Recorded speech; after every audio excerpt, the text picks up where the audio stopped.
Hey friend, welcome back to Hey Wait. This is Jay, and I have got a treat for you nervous system nerds and you people pleasers in recovery and you perfectionists and overthinkers who keep getting in your own way and are really disinterested in tolerating doing that anymore. And the treat is Beatriz Victoria Albina. She is a UCSF trained family nurse practitioner, a somatic experiencing practitioner, and a master certified somatic life coach. And Bay is a treat because she's the real deal. She's smart and fun and kind of the embodiment of like a loving sister or auntie who's been where you are when it comes to codependency, perfectionism, and people pleasing, and is 100% committed to loving you and helping you experience the level of joy and love and vibrancy she has from having learned to rewire her nervous system and mind and change her relational behaviors.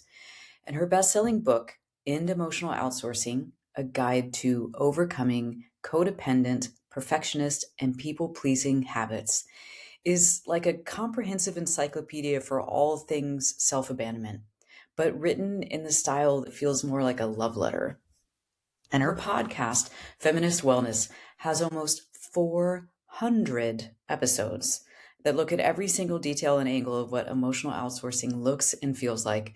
And it gives you the tools you need to get unstuck and drop your anxiety, perfectionism, and codependent habits so you can live from your heart. This conversation with Bea was like total play for me because it's so fun to talk to someone who gets it and who is also whip smart and wildly funny. Bea and I talk about what the patriarchy and your poop have to do with performing your life, and about why you collect relationships with emotionally immature and underfunctioning people, because I know some of you do, and about the physiology of functional freeze, and lots of other geeky science bits and somatic tips. I'm telling you, this is going to be right up your alley. So why don't I just get us started? Bea, welcome. Aww. Thank you so much for having me. I'm really happy to have you. Actually, truly, I think we're going to have some fun. Listen, I love fun. It's one of my top 27 favorite things to do is have fun. So I can tell by your sweater that you like having fun. Thank you. It's the best $2 I've ever spent at a rural thrift store. $2.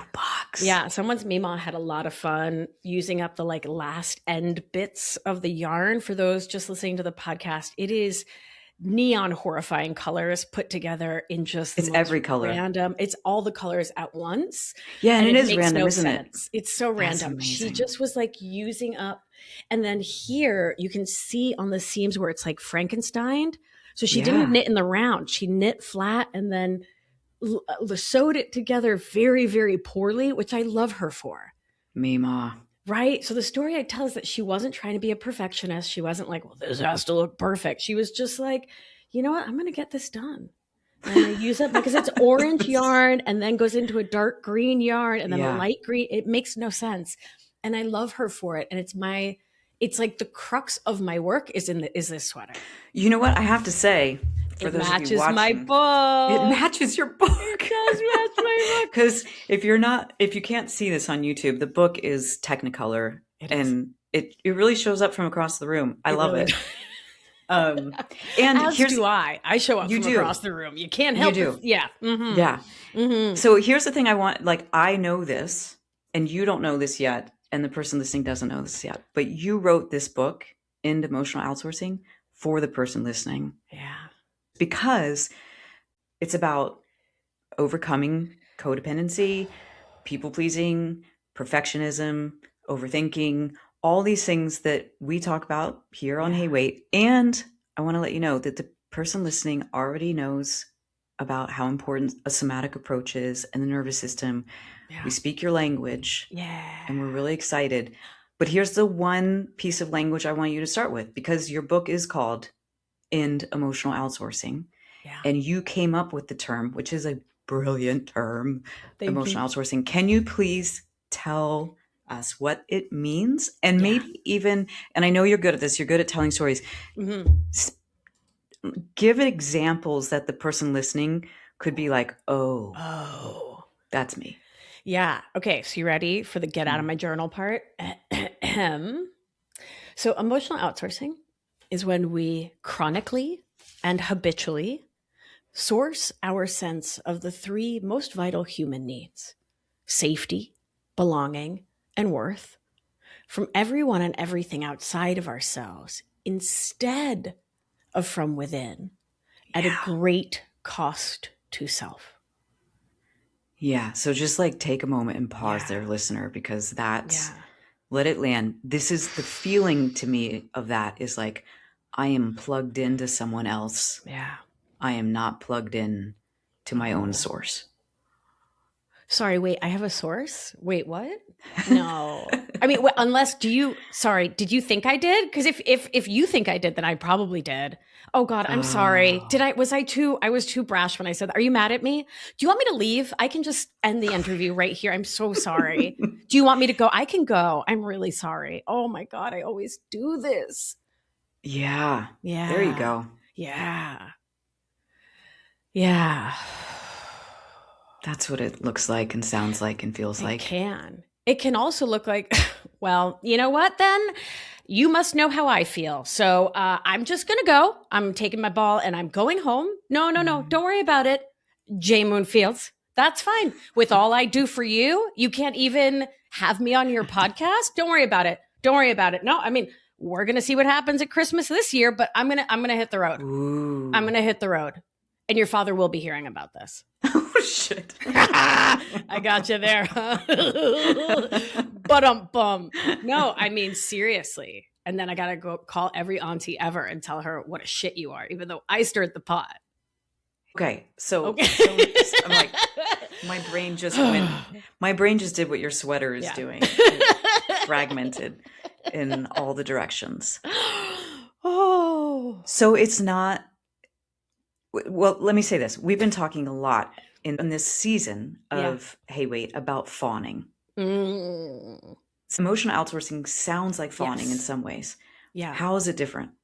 Yeah. So emotional outsourcing is my replacement term for codependent, perfectionist, and people-pleasing habits. So that's a broad umbrella. It's encompassing. But it is encompassing because they have this same core, right?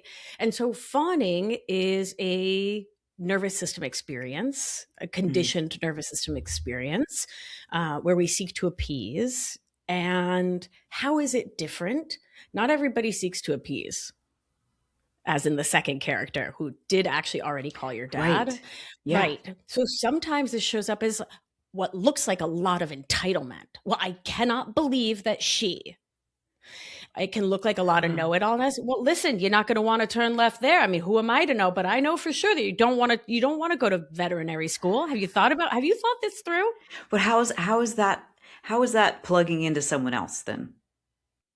Because your story about your worth. Okay. That one came out of nowhere.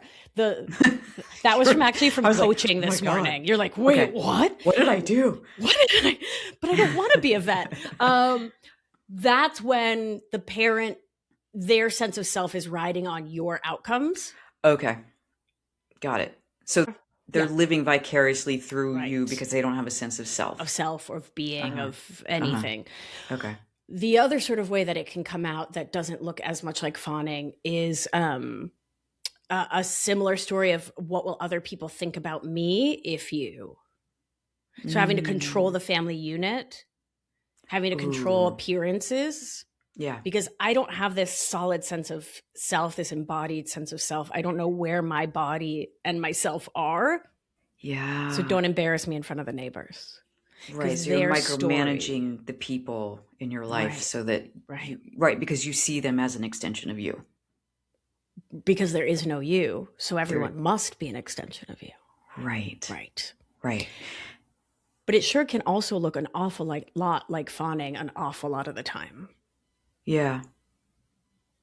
You also talk in your book a lot about functional freeze in a way that I think is really smart. A lot of my clients experience functional freeze and they can tell me what it feels like, but it's such a confusing experience.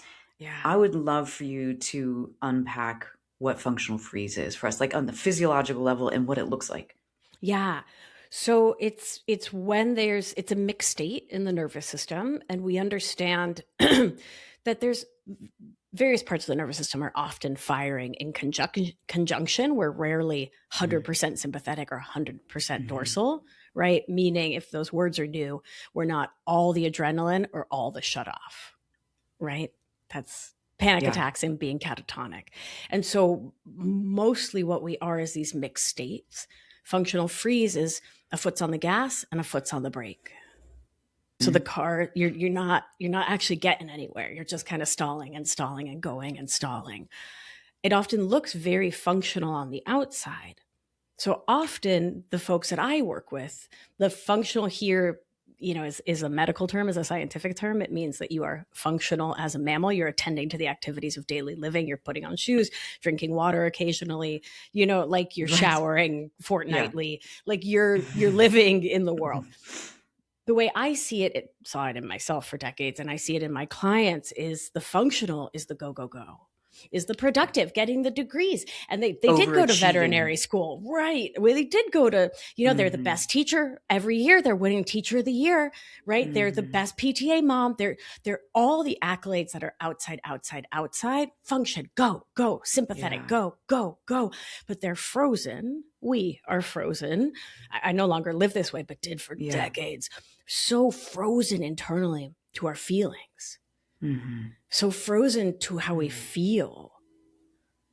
Yeah, like we don't know how to access the depth of the human experience. Hey, how you feeling? Mad, sad, glad. How are you? Mad, sad, glad. See you next week. Right. And that's sort of, we can be social and we can do the surface often so well. Like we A+ in social. Yeah. This is the person listening, I'm sure, is like, because this is the people I work with too. They're really smart. Yes. They're really smart people. Yes. And this is part of what I say to my clients all the time. The reason why you have these maladaptive behaviors is because you are so smart and you're such an achiever that you'll do what you got trained in to the nth degree. You'll get an A+ in everything. Yeah. And I know this is something you talk about, how this is like, these are not flaws in our behaviors. No, not at all, which is why I think it's imperative that we move away from the language, I am a codependent person, right? It's like mea culpa, right? Like you're about to self-flagellate. I am a perfectionist. I am a people pleaser. Those are diagnostic. It's the end days. Oh, it's just who I am. And it because it's within a diagnostic model, because it's within a disease model, to your point, it says there's something wrong with me because I do this. And I think we really need to flip that whole paradigm on its head and look at these as survival skills. Right? Because how freaking amazing is it to think of a 6-year-old who's like, okay, I just heard parent come home. Those footsteps sound frustrated. And when that parent is frustrated, they are going to pick on me or the littler ones for anything. So let me go and brush my little sister's hair, make sure that her dress isn't stained, make sure the boys don't have shoes on in the house. And here you are managing, right? Wow. I mean, just that, you just giving that example makes me tear up, because it's like, think of how intelligent that moment is for that child, and how much they're reading and how much they're interpreting and turning it into the external behaviors that are going to make for an okay setting. And so being able, if this is familiar to you, person listening, like being able to just put your hand on your heart and go, man, I did a great job by doing this. Right. It might be getting in the way now. Sure. But that doesn't mean that it wasn't intelligent at some point. Right. And so what that also starts to do is to move us into a real and embodied compassion that allows us not to castigate the parts that are just simply trying to get a girl through. Yeah. But instead, I just coached for 3 hours in my program, Anchored. I promised them 50 minutes and I just can't stop because it's so fun and I love them so much and it's amazing. And the theme that arose again and again and again today was, what do I do with the meanie pants part? My language, not theirs. But what do I do with the meanie pants, with the part that's like, well, you aren't working hard enough. Well, you aren't good enough. Or you are inherently broken. No one's going to love you.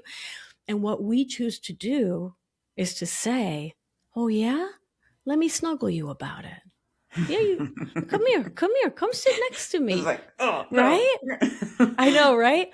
But slowly start to build trust with these parts instead of being another perpetrator to the part that's echoing the perpetrator. Right. Come on. I mean, it's Cartman's, but we're all the parts. Right. Right? Yeah.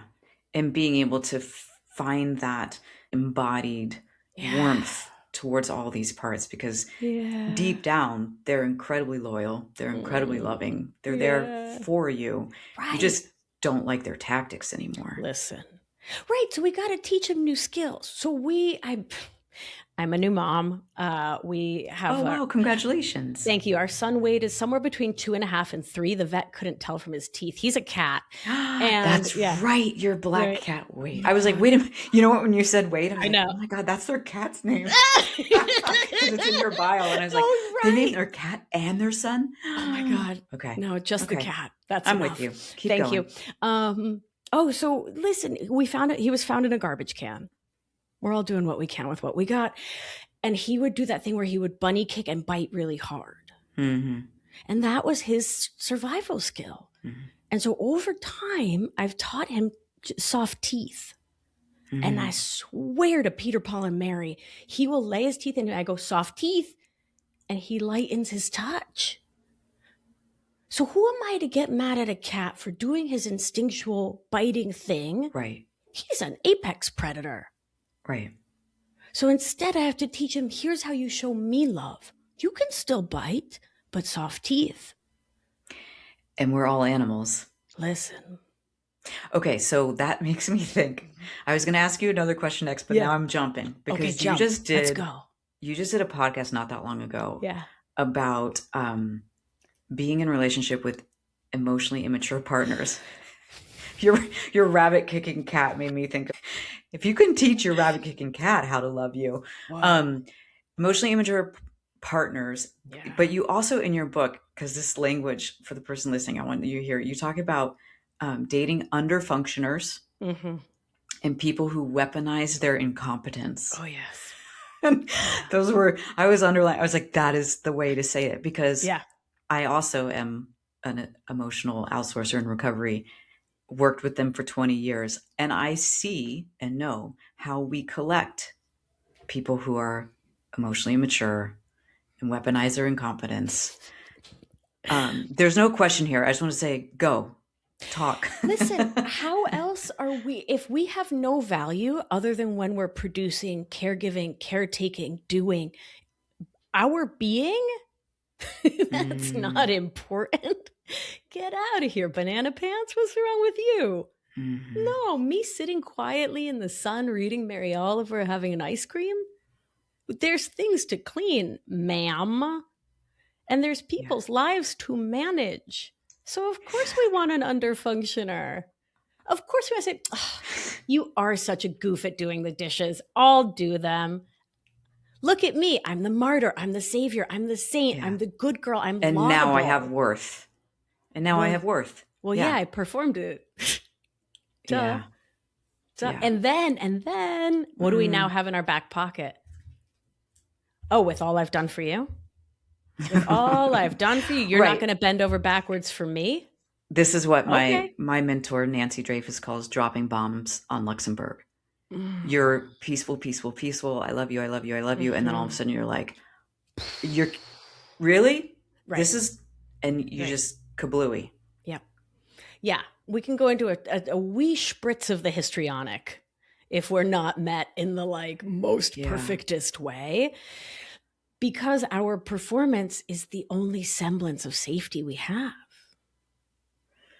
So how dare you tell me that I've not performed being lovable and loving you and taking care of you enough such that it would warrant you drop everything and take care of me. That's what you're saying when you say, honey, I can't do it now, but I'll take care of it this weekend. Mm-hmm. Oh God, I can't leave and pick you up at that time, but I'll pay for a lift. What you are saying is, I have not good girled hard enough. So Yeah. I'm not safe. And that is existentially terrifying. Yeah. So yeah, we drop bombs. Luxembourg, Kyoto. I mean, pick it, right? I mean, how's Cleveland looking? Right? Cleveland's looking great. Yeah. Let's go. Yeah. Right? Yeah. And we continually then reinforce, or we're almost infantilizing them, the people around us. We're taking away Yeah, because if they are fully formed, fully fledged adults with autonomy, who are we to mother this? Yeah, we're floating off alone in space, and we don't have any solidity. Right. There's no there. There's no there. And like, geez Louise, wow, that's scary. Yeah. That's so scary.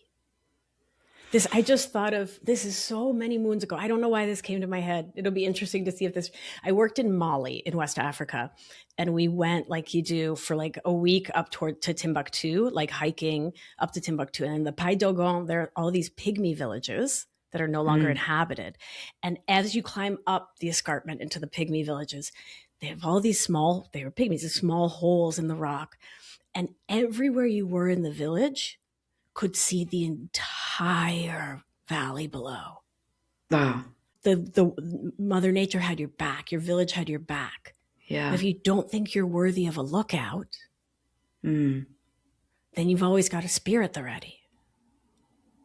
Right? Because everything's a big deal. Everything's serious. You're always offended. Everything's a crisis. Everything's a problem. You may not say it because you might be that sort. Or you might not even know it. You might not even be able to articulate it. Right. But you just feel this is the way, this is existence. This is how everybody feels. I call it agita-based existence. Yeah. Yeah.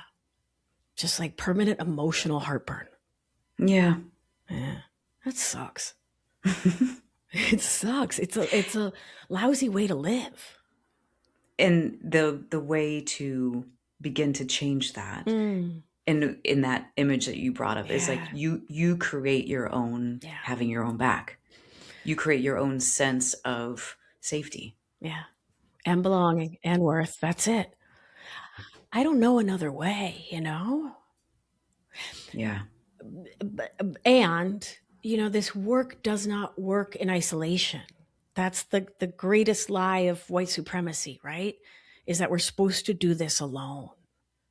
But it's untrue. We need one another. We need the collective, right? We must be in community because we are pack animals, right? Yeah. Each of us siloed in our own home, in our own one-on-one therapy only, right? There's an only, right? It's a yes and, is never going to get us where we need to go. What? You know what's funny as you say that? Yeah. I'd only done one-on-one coaching for years. And in 2020, I think it was, I started my group program. Yeah. And it was really hard to get people to agree to it because they didn't want to talk. They were so used to having me. And like, this is where you're my safe person. I'm going to talk about this with you. You're going to help me heal.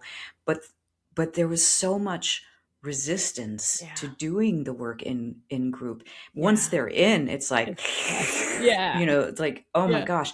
But I think this is something that you speak to really beautifully in your work is this larger context that, you know, these patterns didn't just develop because of our family of origin. They developed because of patriarchy. They developed because of white Southern colonialism. They developed because of capitalism. And that's why someone would go, oh, well, I can't do this in a group. Yeah, for sure. Yeah. And I think it's really important. Thank you for bringing this up. There are other frameworks and programs for working with codependent habits.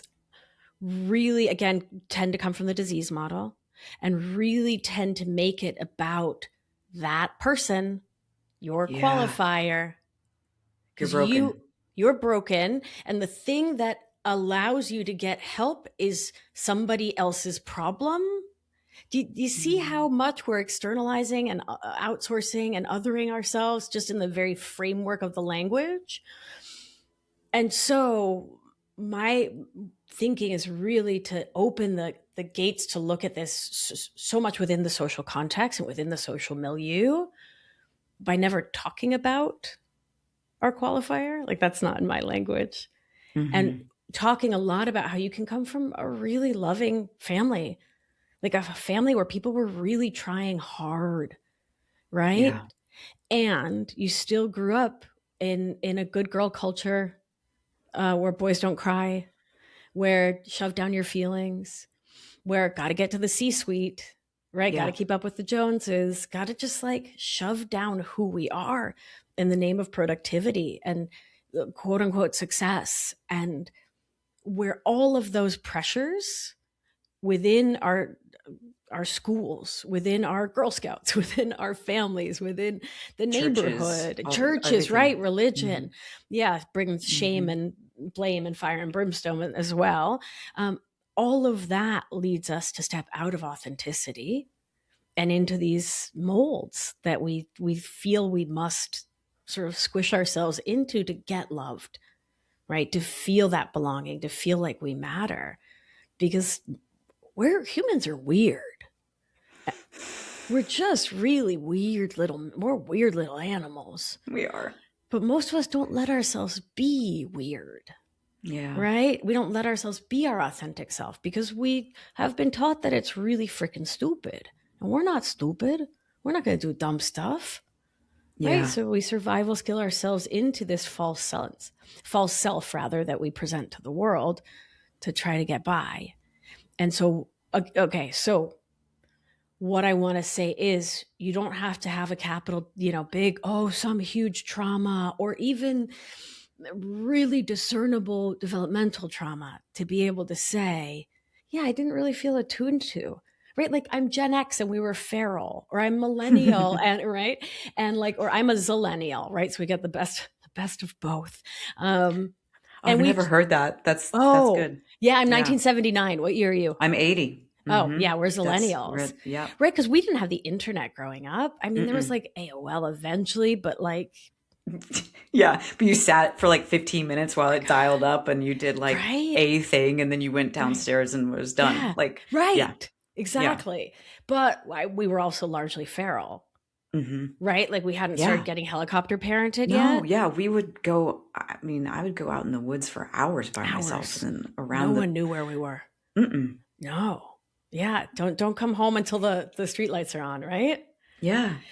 And it creates a sense of like, yeah, no one was taking care of me. No one was there for like a generation, largely. But at Right? the time, I loved it. No, At the please get time, out of town. It was the best. I was like, man. Oh my God, the traffic my sister and I would ride our bikes in. Like when I just think back to like Hope Street, Providence, Rhode Island, 1992. What were we doing riding bikes there? Come Yeah. on. Yeah. Yeah. Yeah. Yeah. It's different now. And But that is, yeah, that there is a way in which there is a sense of I am not being taken care of. because we largely weren't. Yeah. Not often not the way we Different needed emotionally. And I think that's emotionally. what I want to make sure we also point to. Like you could have had karate and YMCA camp and all of the things, 100%. all of the food and all of the clean clothes from JC Penney. And right? But like who listened to your feelings? Yeah. Who told you it was okay to have feelings? Who modeled direct, honest, loving conversation or communication or conflict or confrontation? Yeah. My sister and her husband actively have their fights. They're like, oh, wait, we're about to have a fight. Let's go get our sons. And they, Wow. and they're like, we're having a disagreement. So what I'm hearing you saying is, Oh my. get the hell out of town. We had 0.0% of that though, Yeah. right? Yeah. And I'm sure those kids will have their own, ghosts to deal with. But if you're listening and you're like, how could I have emotional outsourcing habits? My parents were so sweet. There's lots of ways beyond them. Which brings it back to it's not an individual character defect, default. You're not effed. It's societal. It's bigger than you. And that's really great. And that's why it gets healed in community In as well. community. In community. Yeah. In the 3 hours of coaching I did today, every woman I brought up was like, what Sarah just said, and then what Danielle said before her, and then what Lisa said before her, and what Carolina said before her. And I'm not the only weirdo. No, you are in a collective of weirdos, which is so great. Yeah, totally. So great. Yeah. I want to go back for a moment to your background. Part of the reason that you speak with such facility about the science. Yeah. I love how many times in your books you're like, because science. Science. That you're able to do that, I'm imagining, because your background, before you were a coach, you were a nurse practitioner with a private practice, right? Yeah. Yeah. I also have a master's degree in public health. Okay. I love nerding. Yeah. I love nerding so hard. Yeah, I do. And I think the purpose it serves beyond, for me, the pure joy of understanding is, again, towards this goal of stepping out of exceptionalism. You're not the broken one. You are not the most worstest one. You are not so terrible and unfixable.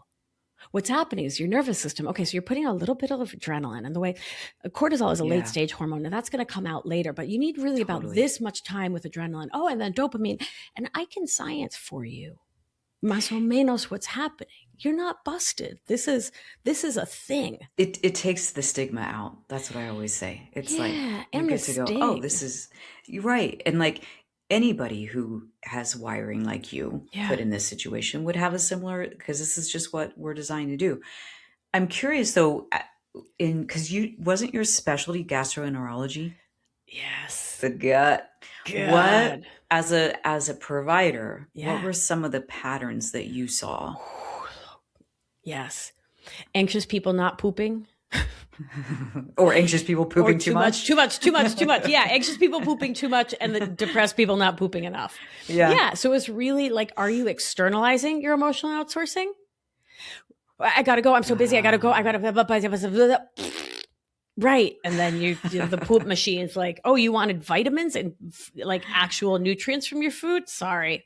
Gone. Yeah. No, thank you. Not available. Mm-hmm. Or you liquefied those. Yeah, those are. If I pause and slow it down and science it, the migrating motor complex. Shall we go to that level of nerd? Go. I mean, I'm not busy. Okay, great. So often we, and I'm going to say writ large, the grand we of folks with emotional outsourcing habits, we're not present.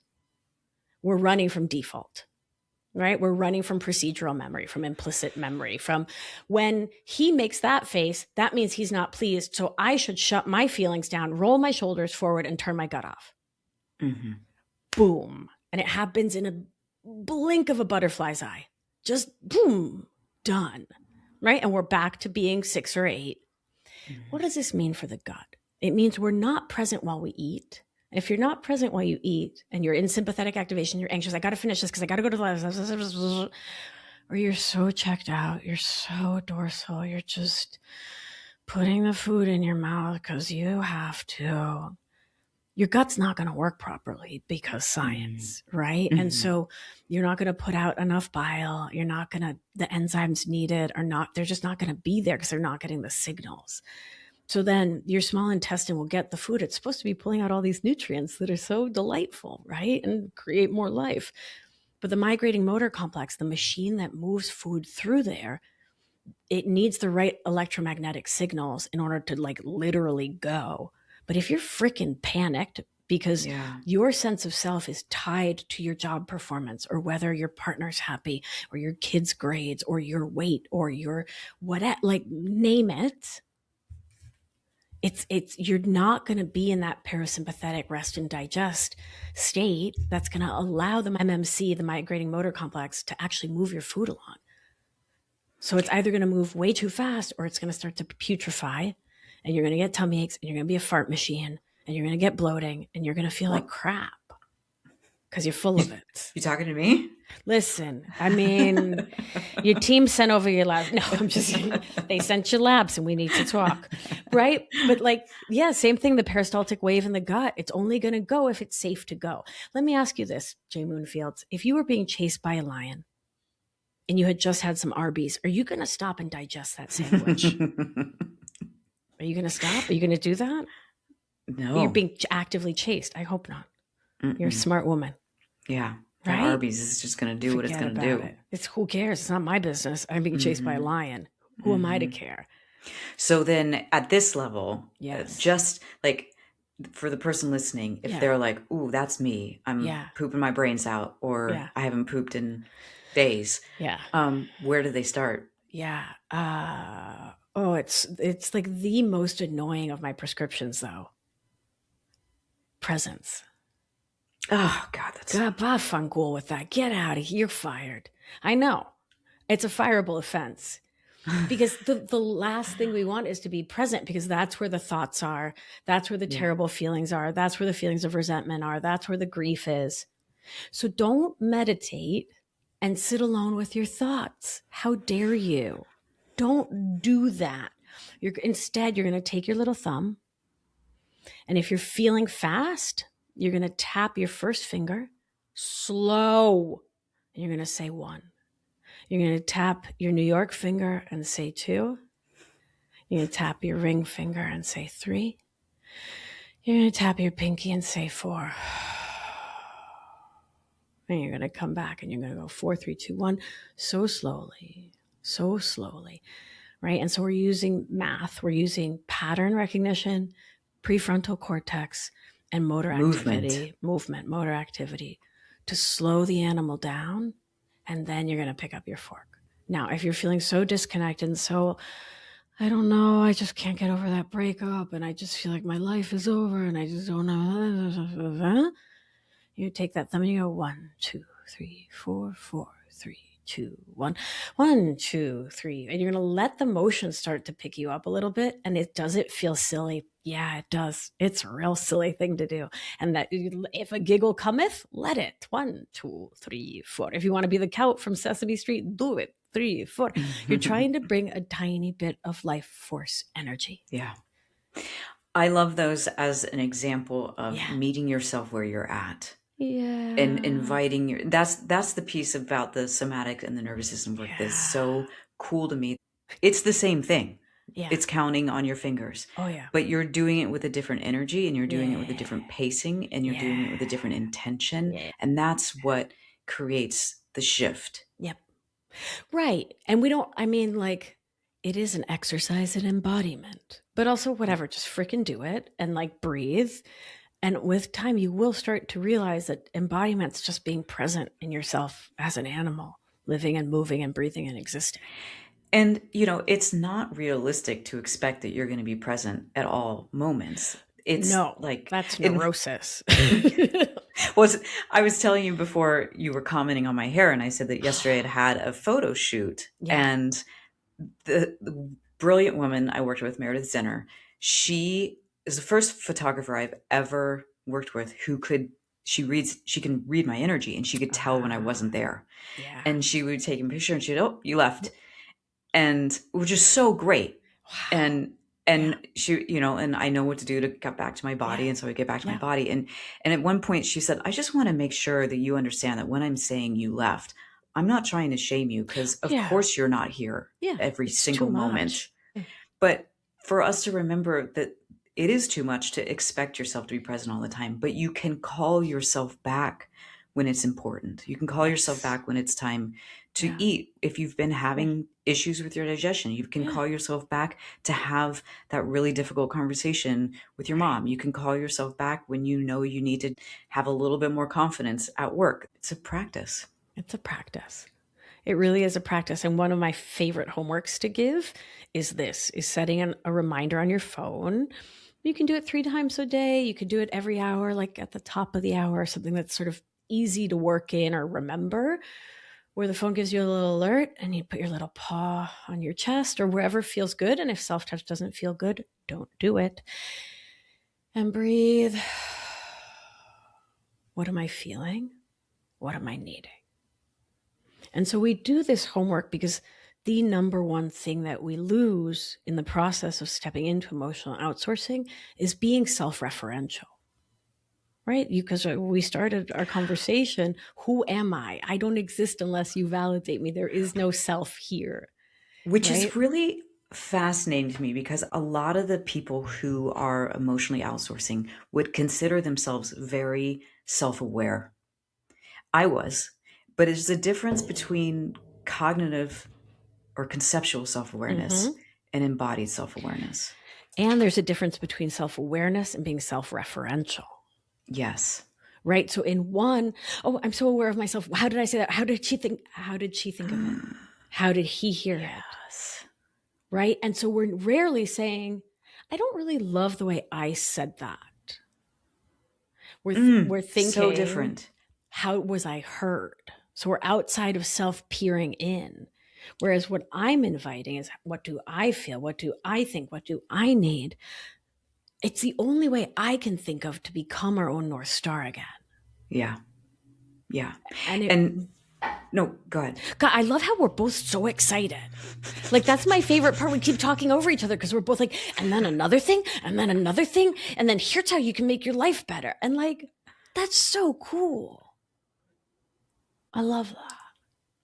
So what were you Well, going to and say, what you Smarty just Pants? said was actually kind of like that, which is I was going to say that capacity to be self-referential Yeah. is ultimately what allows you to have a better experience of yourself.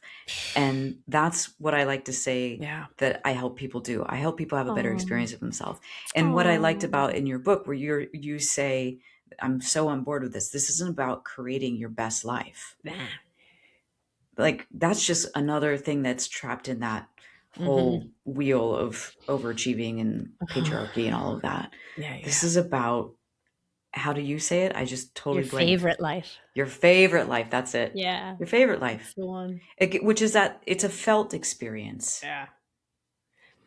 And best life, the one you get the award for, um, that's a prescribed set thing that is best life. Whereas favorite life, favorite changes all the time, Mm-hmm. right? Because sometimes I love coffee ice cream, but sometimes I want mint chocolate chip. I don't know what it is with me and the ice cream today, but it's a delight. Um, right? Favorites change all the time. Yeah. Like, what was your favorite color when you were 6? Is it still your favorite, or has it evolved? Right. So favorite can change, which means you're always there. Look at that. No more striving needed. Yeah. Wow. Right. Huh. And it's just not a straight line. There's no out there answer that you're trying to get. It's all from in here. Yeah. Yeah. Which is so fun. Yeah. I'm curious with that. I was Yeah. thinking about you and being in this work for as long as you have. Um, if there are, this is kind of a bit of a tangent on that. Are there things that you've changed your mind about when it comes to this work? The emotional outsourcing part of it. Yeah, like things that as you've learned more about it, you Yeah. now see something differently than you used to? I think I've just really clarified my vision. The writing the book really helped with that. Right. Okay. Um, I used to think thought work was a lot more important than I do now, to be honest. I think it is vital. I mean, I'm a smarty pants. I love to over intellectualize. Get the hell out of town, right? And so I attract people who also love to intellectualize. And I think top down work, working with the brain and our thoughts and our mindset, is incredibly important. But I used to think it was even more important, and now Mhm. I've realized just how vital the somatic and the spirit based, right? Like working with your essence, your core, Yeah. your spirit as an animal. How did you find the somatic piece?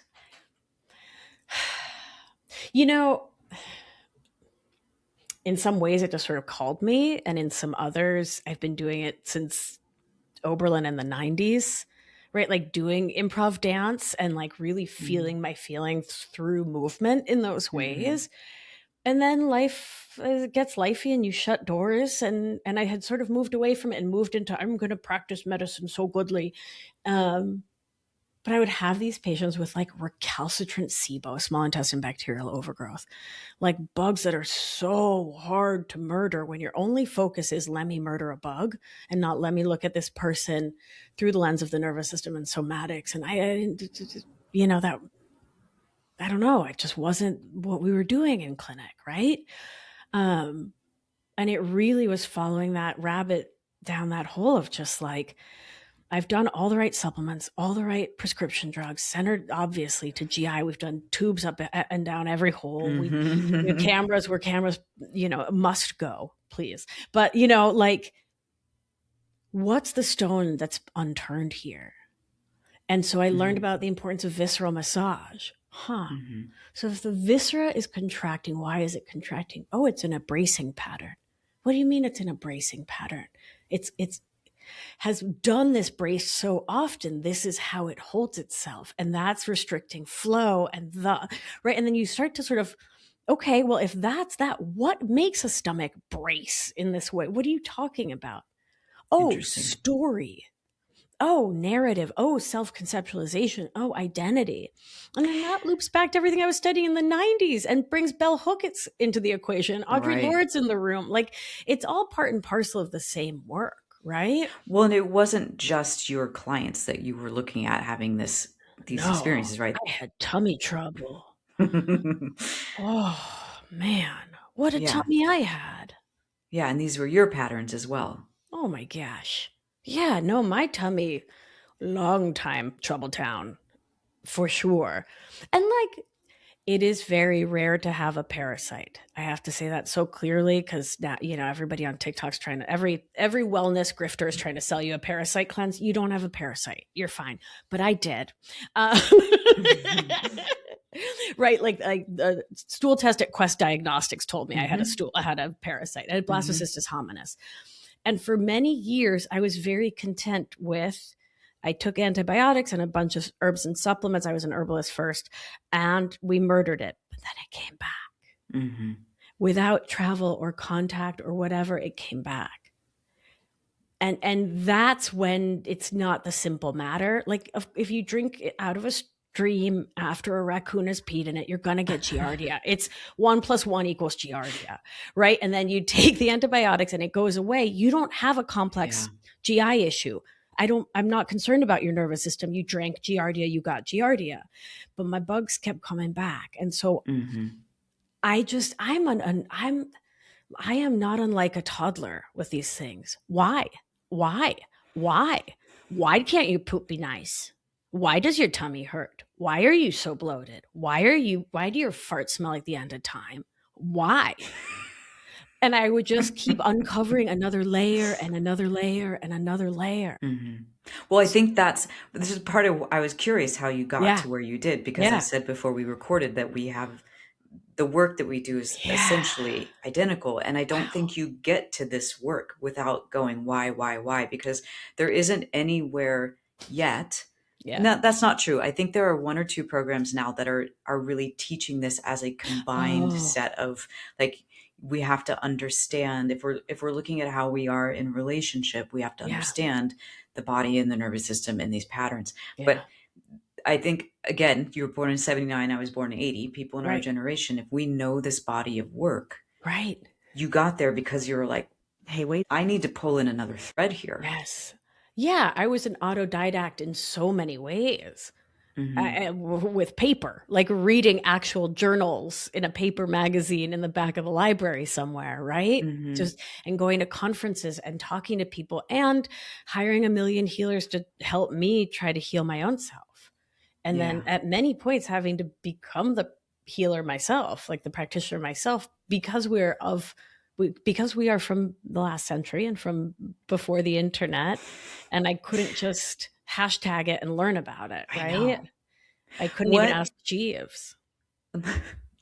Looking back, was there one piece of your experience? I hate the word journey for healing. My journey, but if you say it like that, it's fun. No, I can't. I can't journey. Do it. No, I no, can't. You can't do the bit. Can't do it for the bit. I can't even. All right, it hurts my soul. Even. I can't even. I'm going um, to, for those just listening, I'm now drinking from a massive vintage mason jar as though to evidence myself being my own cliche. Go on. well done. Mm-hmm. Is there one part of what you learned Mm-hmm. along the way, Mm-hmm. be it somatic, nervous system, relational stuff? Is there something that for you was the kind of a catalyst or sped things up that got you out of the life that you were living and more into this expression?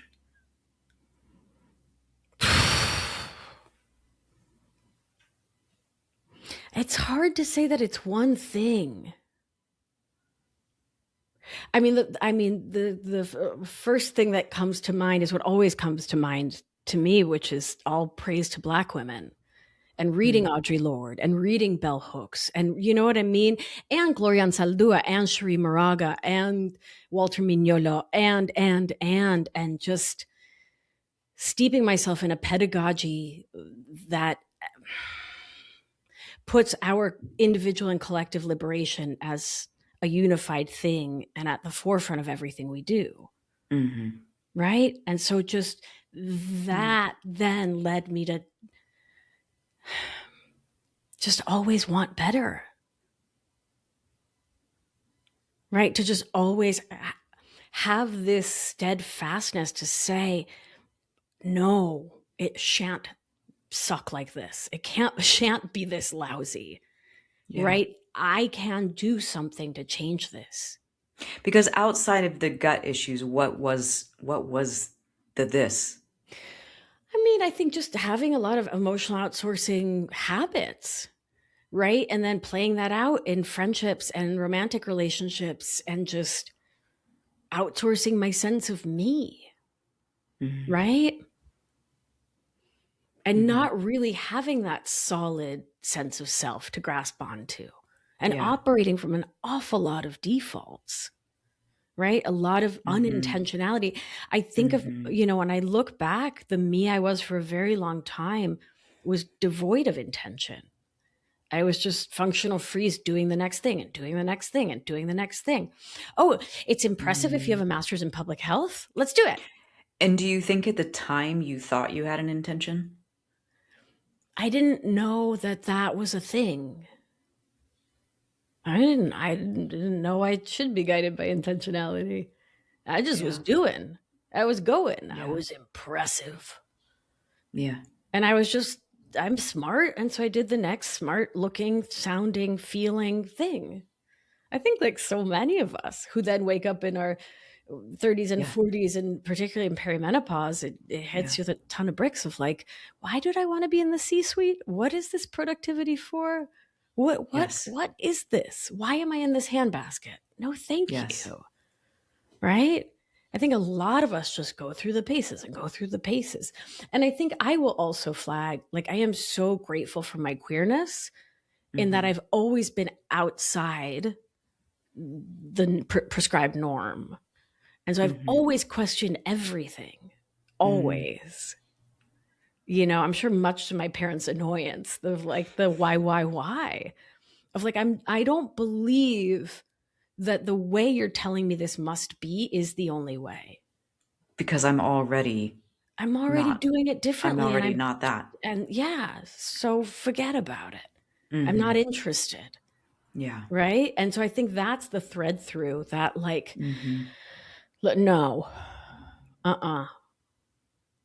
That, And that's why all those voices of, Audre Lorde and Bell yeah. Hooks, they gave you community. They gave you a sense Yeah. of, oh, I'm not in this alone. There are Right. people who Right. have experienced this and got themselves through it. Absolutely. Mm-hmm. Absolutely.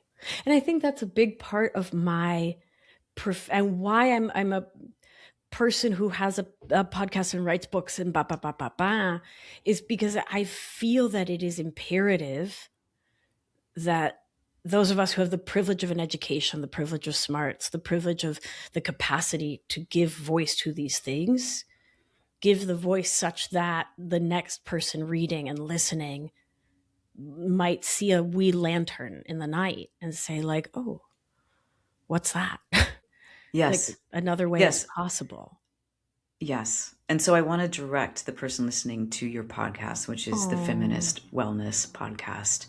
I said it in the introduction, but there's almost yeah. 400 episodes now. You're coming Jeez up. Louise. I It's a am. lot. 400 So, soon. Wow. and I'll show the book again for those of you who didn't see the Technicolor Dream that is End Emotional Oh. Outsourcing. You can get this every place that sells books. Yeah. So Yeah, I've yeah, heard. yeah. And if your local, independent community-owned bookstore doesn't have it, they can order it for you, and then 100% of the money stays in your community, and Yes, that's really groovy. that's the way we like it. Yeah, it is the way we like it. Mhm. So Yeah. let me ask you my question that I Ooh. ask everybody at the end, and I know Ooh. you're gonna have an answer for this one. Okay, great. It's funny because some of my guests are like, "Whoa, I've never thought about that," but you're gonna have thought Oh, about okay, this. great. Um, what is a practice or a ritual or embodied something that you do to stay with yourself when you're around other people? Mm.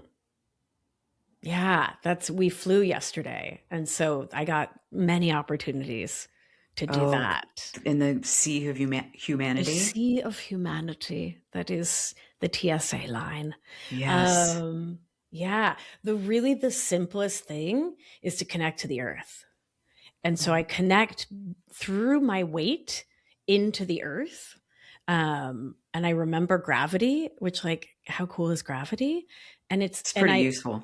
studies do show it is quite useful. Yeah, my tea's not floating above me, which is very polite. It might be on my shirt at any moment, but that's just me. Yeah. So it's not gravity's fault. But so simply pushing my feet into the earth. Can we do it together? Yes. Yeah. Okay. So I'm getting on the edge of my chair because that's where I like to be. And I'm slipping off my slippies, my little slippy socks. I'm putting my feet, I have to Yeah. tell you, I'm very short. I'm only 5'1", and I'm all Oh, torso, yeah. which Oh. means I have very short legs. So Oh. I always put my feet on a pillow when I'm sitting at my Oh, desk because I sweet can't reach potato. I do the the same floor. thing. Yeah, I'm 5'3 3/4. I have a little Yeah. yoga block. Yeah, yeah, Yeah. Yeah. yeah. So Yeah. mine's on my, The short yeah. stack club. All right. Mm-hmm. So, and now I'm going to do some things that are supportive for me. You listening, you do you because you're perfect. So follow your intuition.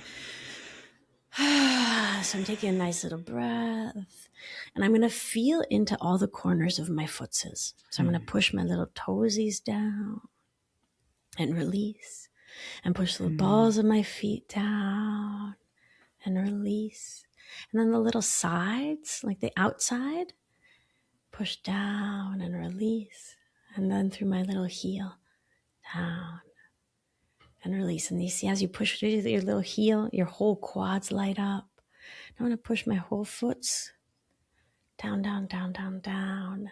And if that's enough, groovy. If you want a little more, I picture the earth, Pachamama, our earth mother, coming back to meet me. I trust that the earth is always in support. She's always there for me. So I just let my weight, which is a perfect weight, right?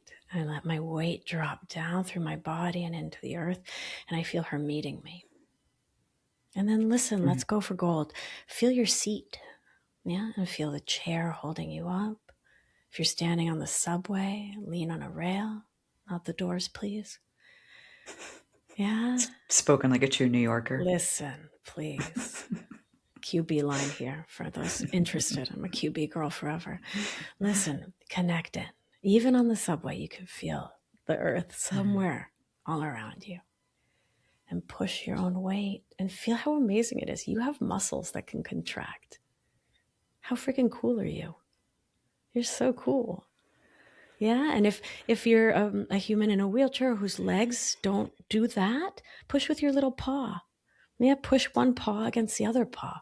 It's a way to make this accessible. Yeah, just feel your own power right there in your own little paws.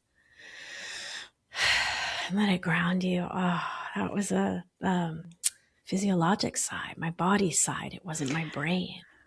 Yeah. Yeah. I feel my belly now too. Ooh, bellies Like, are oh, so I've got a nice. center. Yeah. I wish we did that kind of thing every time. Yeah. Every time we just, wouldn't that be Yeah. cool if it was normal to say, hey, nice to meet you. Can we just sit for a moment and feel Yeah. our feet on the ground That would be so so that I cool. can gather myself? Yeah. Yeah. Well, I think we just start doing it. When we first met, this was Yeah. what I was doing. I was feeling my sits Yeah. bones, and I Yeah. was feeling how my little sphincter wanted to be all tight Yeah. and holding him, and I was like, Yeah. "Oh, Oh, don't have to do relax. that. You We're sweet silly good." goose. You You know, sweet just silly sphincter. Ah. thank you for Yeah. not just telling us what it is, but taking us Yeah. with you and Oh, guiding it's us it's such a through that. pleasure. This was really a pleasure. Likewise. Really special. Thank you so much for having me. Gosh, it's just Easy, easy, easy. oh, And you know yay. what? I'm going to put What? you to work though. One last thing. Yeah. Because I really like the way you end your podcast. Oh, Would you end our podcast today the way you oh, do I'm what you do? I'm so honored. Thank you. Okay.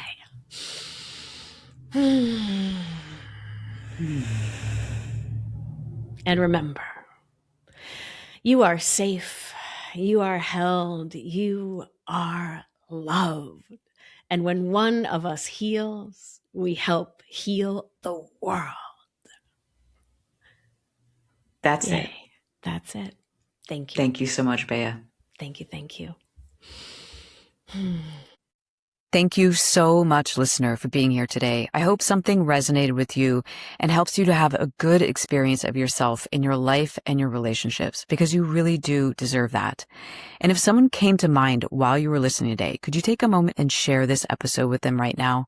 And if you haven't had a chance to yet, please leave a review for Hey Wait, because both of those things help new people find the show. And it means a lot to me to be able to reach and connect with new people around this work. With that, if you have an idea for a guest or a topic, or you have a question for me, feel free to reach out to me at Hey Wait with Jay on Instagram. Hey Wait is produced by Viv at First Click VA, and the original music is by Dalton Grant. And hey wait, before we go, I want you to remember, your insights matter, and the right people will meet you there. So stay with yourself. And I'll see you next time.